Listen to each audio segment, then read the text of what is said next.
میرے خیال میں عمران خان صاحب بڑے خوش قسمت انسان ہیں کہ ان کو جتنے بھی حریف ملے، بھلے وہ کرکٹ میں ملے یا بھلے سیاست میں ملے، وہ سارے نکمے تھے الحمدللہ. تو اگر آپ کا رائیولز جو ہیں وہ نکمے ملے تو آپ کا حق ہے کہ آپ انجوائے کریں. تو ہی از انجوائنگ. دیکھو نا، بات یہ ہے کہ مطلب انگریزی آپ میں نے جو محاورہ ہے کہ جی لاسٹ لاف لینا، کیا آخری سیاسی تک.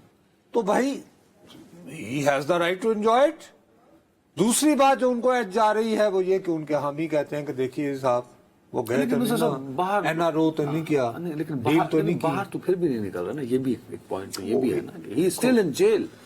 بھلے وہ نیلی شرٹ پہن کے لائٹنگ سیٹ کر کے بیٹھتے ہیں، but he is in jail نا. بات یہ ہے کہ اس سلسلے میں بہت واضح انداز میں زمان پارک میں ان کے ہمسائے جناب چودھری اعتزاز احسن صاحب، ان کی ظاہر ہے ان کے ساتھ یعنی پرانی محبتیں ہیں. اعتزاز صاحب کو بھی کرکٹ کھیلنے کا شوق تھا اور وہی محلے کی اپنی ماجد خان وغیرہ یہ وہ ادھر.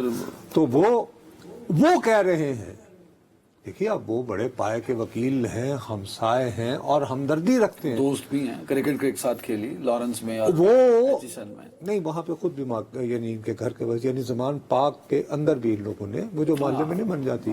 اینی وے وہ ایک الگ بات ہے. انہوں نے یہ کہا ہے کہ یہ وکیل کہہ رہا ہے، اعتزاز احسن کہہ رہا ہے، زمان پاک کا ہمسایہ کہہ رہا ہے کہ اس کے باوجود میں انہیں جلد باہر آتے ہوئے نہیں دیکھ رہا جیل سے.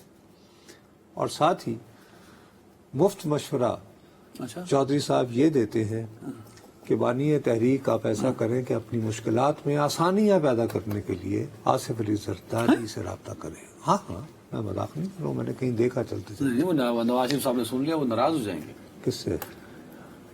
زرداری صاحب سے. تو کیا نہیں، وہ چوئی صاحب سے ہی ہوں گے نا. تو وہ چوئی صاحب ان سے ویسی ناراضگی. اچھا اب علی یہ مسئلہ ہی نہیں ہے. اب ایک دم سے ہاڑا ہوڑی جو پھیلے گی نا آج. ایک میسج تو یہ تو پھر بھی جا رہا ہے نا. میں عبد الراسد سے بات کر رہا تھا کہ عدت کیس دیکھ لیں، توشہ خانہ کیس دیکھ لیں، سائفر کیس دیکھ لیں. بھائی صاحب وہ تمام مقدمات جو ٹرائل کورٹ میں ہاڑا ہوڑی میں اجلت میں چلا کر سزائیں سنائی گئیں وہ دھیرے دھیرے گر رہی ہیں. بالکل ایسے ہی ہو رہا ہے جیسے جو میاں صاحب واپس تشریف لائے تو ان کے خلاف جو مقدمات تھے. ہاں تو پی ٹی آئی کا نہیں، اس سے ایک اور اینگل بھی ہے نا. پی ٹی آئی کا جو نیریٹو ہے کہ ہمارے خلاف جھوٹے مقدمات بنائے گئے، وہ مضبوط ہوتا، سیاسی انتقام کا نشانہ بنایا ان کا یہ موقف. میرا خیال میں مجھے لگتا ہے کہ شاید اب حکومت وقت کو چاہیے کہ خود آ کے آئے. اپنی جو دیکھیں سیاسی مخالفتیں اپنے سر پہ لڑنی چاہیے. یہ جو اب طریقہ کار اپنا لیا گیا نا کہ مخالف میرا نپٹو گے تسی، میرے خیال میں یہ نقصان دے گا موجودہ حکومت کو اور موجودہ حکومت میں بھی نون لیگ کو.